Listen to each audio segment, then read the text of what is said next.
तो चलिए आज मन की गहराइयों में उतरते हैं और एक ऐसी प्राचीन कला को समझते हैं जो हमें एकाग्र होना सिखाती है।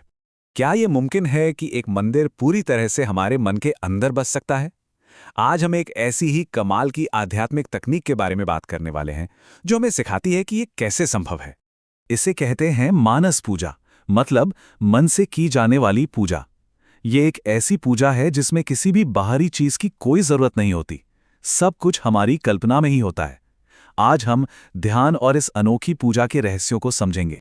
ध्यान के दो मुख्य रास्ते बताए गए हैं और माना जाता है कि दोनों एक ही मंजिल तक ले जाते हैं, निराकार और साकार। चलिए इन दोनों को थोड़ा समझते हैं। एक तरफ है निराकार ध्यान, जिसमें हम ईश्वर के अनंत असीम रूप पर ध्यान लगाते हैं। सोचिए जैसे हम खुले आकाश को देख रहे हैं, जिसका कोई ओर छोर नहीं। और दूसरी तरफ है साकार ध्यान, जहां हम ईश्वर के किसी एक रूप की कल्पना करते हैं, मान लीजिए श्री कृष्ण की, और अपनी सारी भक्ति उसी छवि पर केंद्रित करते हैं। और सबसे खूबसूरत बात बताया क्या है कि ये दोनों रास्ते असल में अलग अलग हैं ही नहीं। ये एक ही सिक्के के दो पहलू हैं। समझिए कि दरवाजे दो हैं पर मंजिल एक ही है। तो चलिए अब साकार ध्यान की दुनिया में थोड़ा और गहरे चलते हैं। देखते हैं कि कैसे अपने मन में ईश्वर की एक छवि बनाकर एक गहरा और शक्तिशाली अनुभव पाया जा सकता है। अब देखिए, कल्पना को आसान बनाने के लिए ग्रंथों में बहुत ही सुंदर, एकदम पोएटिक डिस्क्रिप्शंस दिए गए हैं। जैसे यहाँ श्री कृष्ण के बारे में बताया गया है, ताकि हम आसानी से उनकी छवि अपने मन में बना सकें। ये सिर्फ कविता नहीं है, ये असल में टूल्स हैं, साधन हैं, जो ध्यान लगाने में मदद करते हैं। जितनी साफ तस्वीर हमारे मन में होगी, ध्यान उतना ही गहरा होगा। और अब हम आते हैं इस यात्रा के सबसे दिलचस्प हिस्से पर, मानस पूजा। हम देखेंगे कि कैसे मन ही मन में भगवान विष्णु का पूरा पूजा पाठ किया जा सकता है। तो पूजा की शुरुआत कैसे होती है? भगवान विष्णु के आवाहन से। साधक ये कल्पना करता है कि वो मन के आकाश में प्रकट हो रहे हैं, और बस इसी एक कल्पना से मन एक पवित्र मंदिर बन जाता है। और इसके बाद एक एक करके पूजा के सारे स्टेप्स, सारे चरण मन में ही पूरे किए जाते हैं। हर चीज, हर क्रिया, सब हमारी कल्पना से ही जन्म लेती है।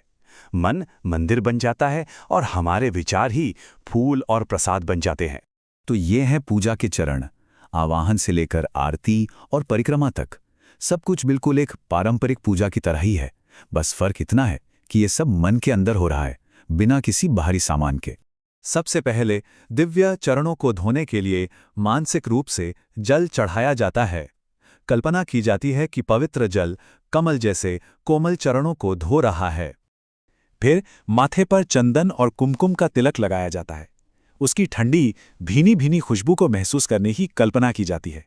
इसके बाद बारी आती है ताजे और सुगंधित फूलों और मालाओं की। हर फूल की पंखुड़ी, हर रंग, सब कुछ मन में ही रचा जा रहा है। अब धूप जलाई जाती है, जिसकी महक पूरे मानसिक मंदिर में फैल जाती है। ये कल्पना को और भी रियल बना देती है।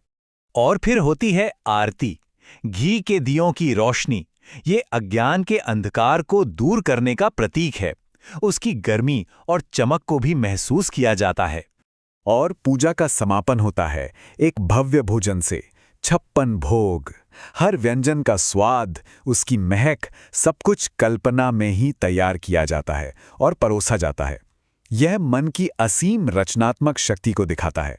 तो सवाल ये उठता है कि इतनी डिटेल्ड कल्पना करने का आखिर मतलब क्या है? क्या मकसद है?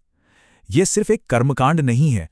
इसका असली मकसद है अपने अंदर के स्टेट को बदलना। जब कोई इस तरह से पूजा करता है ना, तो दिन सच में प्रेम और आनंद से भर जाता है और एक बहुत ही गहरी शांति का अनुभव होता है। तो इससे हमें सीखने को क्या मिलता है? पहली बात तो ये कि हमारा मन एक बहुत पावरफुल टूल है। दूसरी कि हम अपने कल्पना के जरिए अपने मन को फोकस करना सिखा सकते हैं। और सबसे जरूरी कि शांति और आनंद पाने के लिए बाहरी चीजों की जरूरत नहीं है, वो हमारे अंदर ही है। ये प्राचीन प्रथा हमें एक बहुत गहरे सवाल पर लाकर छोड़ देती है। अगर हमारा मन एक पूरा मंदिर बना सकता है, तो सोचिए वो और क्या-क्या नहीं बना सकता। हमारे अंदर की जो क्रिएटिव पावर है, उसकी शायद कोई सीमा ही नहीं है। बस हमें उसे खोजना है।